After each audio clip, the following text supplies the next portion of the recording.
Hello दोस्तों, Lucent समान ज्ञान रैपिड रिवीजन सीरीज में आपका स्वागत है। आज हम शुरू कर रहे हैं लुसेंट बुक के विश्व इतिहास से पेज नंबर 76 से। अगर आपको इसका पीडीएफ चाहिए तो हमारे टेलीग्राम चैनल book_battle सर्च करके वहां से प्राप्त कर सकते हैं, या दिए हुए स्कैनर को भी स्कैन करके वहां से प्राप्त कर सकते हैं। शुरू करते हैं पहले प्रश्न से। इटली का एकीकरण। पहला प्रश्न है, 19वीं शताब्दी के पूर्वार्ध में इटली में कितने राज्य थे? 13 राज्य। इटली के एकीकरण का जनक किसे माना जाता है? जोसेफ मेजेनी। जोसेफ मेजेनी का जन्म कहाँ हुआ था? जेनेवा। इटली के एकीकरण में सबसे बड़ा बाधक कौन देश था? ऑस्ट्रिया। इटली के एकीकरण में किस देश ने अगुवाई की थी? सार्डिनिया, पिडमोंट ने।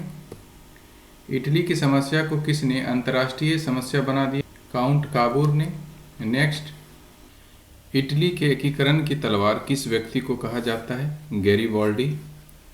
इनमें से किसे इटली के एकीकरण का श्रेय दिया गया है? मेजीनी को, काउंट काबूर को एवं गैरीबाल्डी तीनों को। यंग इटली की स्थापना कब और किसने की? 1831 ईस्वी में जोसेफ मेजेनी ने। लाल कुर्ती नाम से सेना का गठन किसने किया? गैरीबाल्डी। कार्बोनरी सोसाइटी का संस्थापक कौन था? गिबर्टी। विक्टर एमुनुअल कहाँ का शासक था? सार्डिनिया का। नेक्स्ट, इटली के एकीकरण की शुरुआत किस किस राज्य के मेल से हुई? लोम्बार्डी और सार्डिनिया के मेल से। इटली राष्ट्र का जन्म कब माना जाता है? 2 अप्रैल 1860 ईस्वी।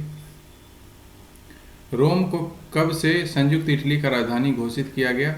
1871 ईस्वी। यदि समाज में क्रांति लानी हो तो क्रांति का नेतृत्व नवयुवकों के हाथ में दे दो, यह कथन किसका है? जोसेफ मेजीनी। काउंट काबूर ने इटली का एकीकरण कब किया था? 1871 ईस्वी में। इटली की एकता का जन्मदाता कौन था? नेपोलियन। नेक्स्ट, जर्मनी का एकीकरण। पहला प्रश्न है, जर्मनी का एकीकरण किसने किया? सही आंसर है बिस्मार्क। बिस्मार्क किसका प्रधानमंत्री था? पर्सा के शासक विलियम प्रथम का। जर्मनी का सबसे शक्तिशाली राज्य कौन सा था? प्रसा।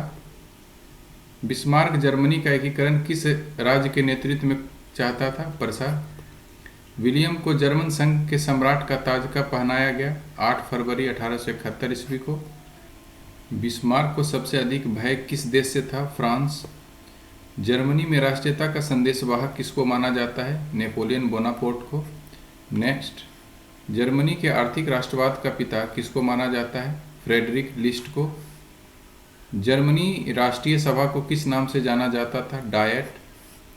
जर्मनी राष्ट्रीय सभा कहाँ होता था? फ्रैंकफर्ट में। 1815 ईस्वी से 1850 ईस्वी के बीच जर्मन साम्राज्य किस पर आधिपत्य था? सही आंसर है ऑस्ट्रिया। ऑस्ट्रिया का चांसलर कौन था? मेटरनिख।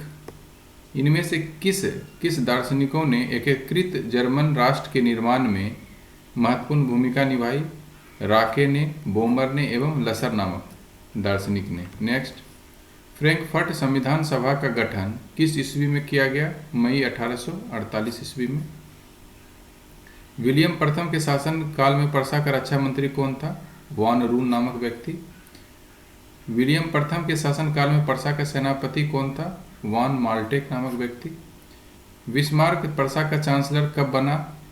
23 सितंबर 1862 में। बिस्मार्क का जन्म कब और कहाँ हुआ था? 1 अप्रैल 1815 ईस्वी को ब्रेडनबर्ग में। बिस्मार्क को किसने बाजीगर कहा था? विलियम प्रथम ने। सेरोजोवा का युद्ध कब हुआ था? 1866 ईस्वी में। नेक्स्ट, किस युद्ध में ऑस्ट्रिया ने पर्सा के आगे आत्मसमर्पण कर दिया? सेरोजोवा का युद्ध में। 23 अगस्त 1866 ईस्वी के किस संधि के तहत ऑस्ट्रिया जर्मन संघ में शामिल हुआ? प्राग की संधि। सेडान का युद्ध किस किस देश के बीच हुआ? फ्रांस एवं प्रसा के बीच। सेडान का युद्ध कब हुआ था? 15 जुलाई 1870 ईस्वी में। नेपोलियन तृतीय ने पर्सा के आगे कब आत्मसमर्पण किया? 1 सितंबर 1870। नेक्स्ट, बिस्मार्क ने जर्मनी के सम्राट विलियम प्रथम का राज्याभिषेक कहाँ किया था? वर्साय के महल में। फ्रैंकफर्ट की संधि कब और किसके बीच हुई थी? 1871 ईस्वी में। यह संधि जो है फ्रांस और प्रसा के बीच हुई थी। फ्रांस एवं प्रसा के बीच। किस युद्ध के बाद जर्मनी का एकीकरण संभव हो सका? सूडान का युद्ध।